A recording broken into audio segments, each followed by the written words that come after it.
आज हम बात करने वाले हैं अपने एक नए टॉपिक को लेकर के जिसका नाम है स्क्राइबर। आज जानेंगे स्क्राइबर क्या होता है, ये कितने प्रकार का होता है, कहाँ इसका उपयोग करते हैं, सबके बारे में चर्चा करेंगे। तो आइए स्टार्ट करते हैं अपनी आज की क्लास। सबसे पहले स्क्राइबर है क्या, तो ध्यान दीजिए। आप कोई जॉब बनाते हो, ठीक है, तो जॉब बनाने से पहले आप इसके ऊपर मेजरिंग करते हो, उसके बाद इसके ऊपर मार्किंग करते हो, उसके बाद आप इसके ऊपर कटिंग करते हो। तो मार्किंग करने के लिए यानी कि निशान बनाने के लिए जिस टूल का उपयोग करते हैं उसी टूल को स्क्राइबर कहा जाता है, ठीक है। तो कोई अगर आपसे पूछे कि स्क्राइबर क्या होता है, तो स्क्राइबर एक हमारा मार्किंग टूल होता है, यानी कि निशान बनाने का औजार होता है। वही यहाँ पर लिखा भी गया है, सिंपल है आपका। जिस प्रकार कागज़ पर पेंसिल द्वारा लाइन खींचते हैं, ठीक उसी प्रकार धातु पर लाइन खींचने के लिए स्क्राइबर का प्रयोग किया जाता है, ठीक है।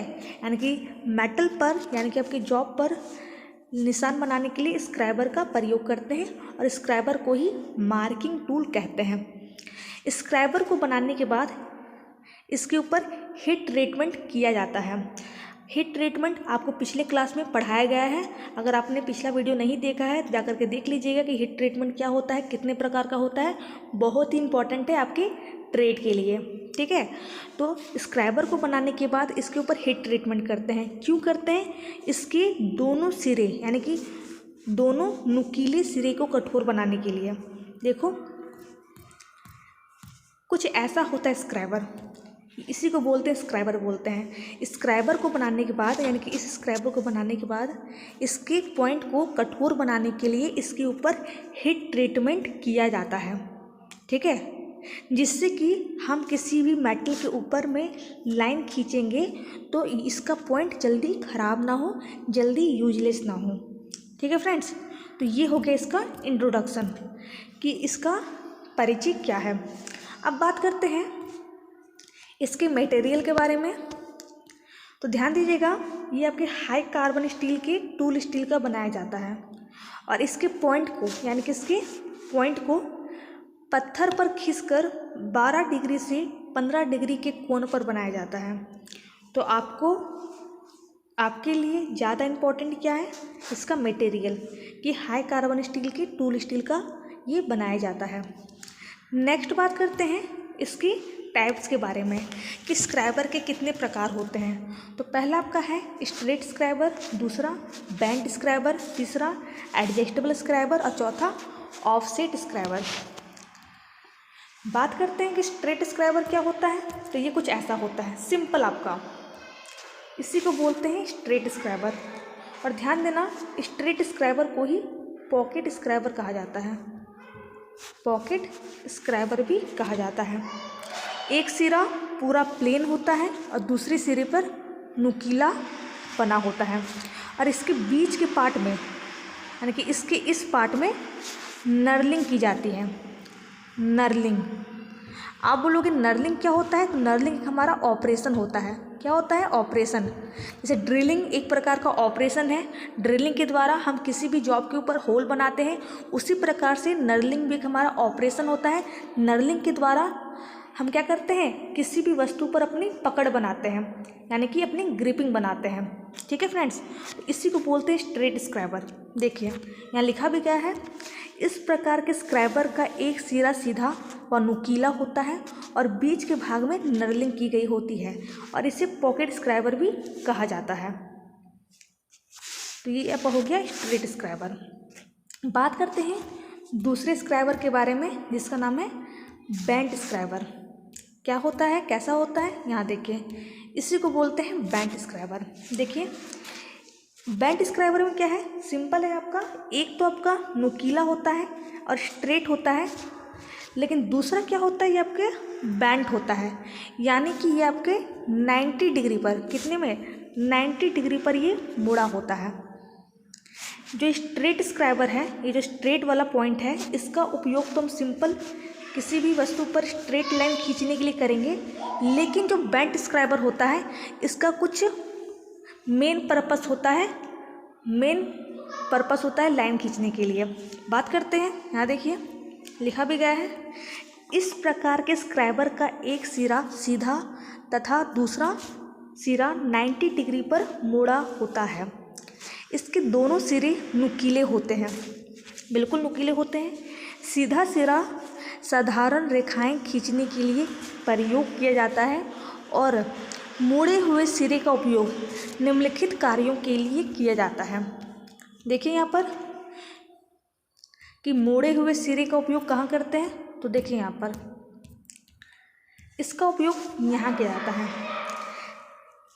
सरफेस गेज की सहायता से। सरफेस गेज यानी जिसे मार्किंग ब्लॉक भी कहते हैं। कैसा होता है, कुछ ऐसा होता है। देखिए यहाँ पर, यहाँ ध्यान दीजिए, यही आपका है बेंट स्क्राइबर है ना, बेंट स्क्राइबर। और इस पूरे को बोलते हैं सरफेस गेज बोलते हैं। क्या बोलते हैं, सरफेस गेज। ध्यान दीजिए उपयोग कैसे होता है। मान लो एक आपको कोई क्या है, सिलेंड्रिकल ऑब्जेक्ट है, ठीक है, और सिलेंड्रिकल ऑब्जेक्ट के अंदर यानी कि इस बेलनाकार वस्तु के अंदर मुझे मार्किंग करनी है, निशान बनाना है। तो निशान बनाने के लिए हम सरफेस गेज का इस्तेमाल करते हैं और सरफेस गेज के ऊपर ही हमारा एक बेंट स्क्राइबर लगा होता है, ठीक है। तो ध्यान देना, बेंट स्क्राइबर का उपयोग सरफेस गेज में करते हैं और सरफेस गेज का उपयोग किसी भी सिलेंड्रिकल वस्तु के अंदर में मार्किंग के लिए किया जाता है। इसे ही बोलते हैं बेंट स्क्राइबर। अगला क्या है आपका, एडजस्टेबल स्क्राइबर। सिंपल है, एडजस्टेबल स्क्राइबर कैसा होता है, एक आपका बेंट स्क्राइबर ही होता है। क्या है, सेम आपका एक बेंट स्क्राइबर है, बस क्या है, ये हमारा एडजस्टेबल होता है, यानी कि हम इसे छोटा और बड़ा आसानी से कर सकते हैं, ठीक है। तो इसी को बोलते हैं एडजस्टेबल स्क्राइबर। देखिए लिखा भी गया है, बता देती हूँ एक बार। इसकी लंबाई को आवश्यकता अनुसार घटाया बढ़ाया जा सकता है। इसमें खोखली स्लीव होती है, यानी कि होलो स्लीव होती है, जिसके बाहर के भाग में नर्लिंग होती है। इसके भी दो सिरे होते हैं, यानी कि 2 पॉइंट होते हैं, नुकीले पॉइंट होते हैं, जिसका एक भाग सीधा सिंपल सा है और दूसरा 90 डिग्री पर मुड़ा हुआ होता है। तो कहने का मतलब क्या है, अभी जो मैंने बोला कि हमारा जो एडजस्टेबल स्क्राइबर होता है एक हमारा बेंट स्क्राइबर ही होता है, बस इसको हम लोग एडजस्ट कर सकते हैं, यानी कि छोटा बड़ा कर सकते हैं। अगला आपका है ऑफसेट स्क्राइबर। ये कैसा होता है, कुछ ऐसा होता है, इसी को बोलते हैं ऑफसेट स्क्राइबर। ध्यान दो, ऑफसेट क्यों बोलते हैं, क्योंकि ये हमारा 90 डिग्री पर, देखो ये हमारा क्या है 90 डिग्री पर मुड़ा हुआ होता है ना, 90 डिग्री पर क्या मुड़ा हुआ है, इसीलिए इसे ऑफसेट बोलते हैं। इसका यूज कहाँ है, यहाँ देखो, वो छोड़ो, इस पर ध्यान दो। इसे बोलते हैं वर्नियर हाइट गेज। क्या बोलते हैं, वर्नियर हाइट गेज। और ये है इसमें ऑफसेट स्क्राइबर। ध्यान देना, जो वर्नियर हाइट गेज होता है, ठीक है, वर्नियर हाइट गेज एक हमारा मार्किंग टूल भी होता है, एक हमारा मेजरिंग टूल भी होता है। ध्यान देना, यानी कि वर्नियर हाइट गेज की हेल्प से हम किसी भी जॉब के ऊपर, देखो ये हमारा जॉब है, इसके ऊपर मार्किंग भी कर सकते हैं और साथ ही साथ हम इस जॉब की हाइट को भी माप सकते हैं, ठीक है। तो ऑफसेट स्क्राइबर जो होता है वो आपके वर्नियर हाइट गेज में लगा होता है और इस स्क्राइबर के द्वारा हम किसी भी जॉब के ऊपर, देखो यहाँ पर, किसी भी जॉब के ऊपर मार्किंग कर सकते हैं, निशान बना सकते हैं, ठीक है फ्रेंड्स। तो ये हो गए इसके टाइप्स। अगला इसका सिंपल सावधानी क्या होता है, तो सिंपल लिखा हुआ है, सही मार्किंग करने के लिए स्क्राइबर की नोक यानी कि पॉइंट नुकीली रखनी चाहिए। इसके नोक को कठोर सतह पर ठोकना नहीं चाहिए। सही, जाहिर सी बात है, ठोकोगे तो क्या होगा, इसका नुकीला पॉइंट टूट जाएगा।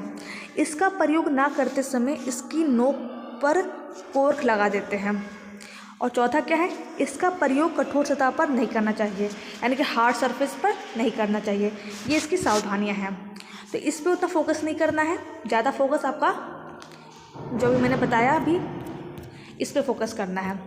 तो फ्रेंड्स, ये था आज का क्लास। अगर आपको आज के टॉपिक में कोई भी दिक्कत आई हो, प्रॉब्लम आई हो, समस्या आई हो, तो आप मुझे कमेंट बॉक्स में कमेंट कर सकते हो। अगर आज का वीडियो आपको अच्छा लगा हो, आपके हेल्पफुल रहा हो तो वीडियो को लाइक करना, और इसी तरह के वीडियोज़ को पाने के लिए और ITI से रिलेटेड इन्फॉर्मेशन को पाने के लिए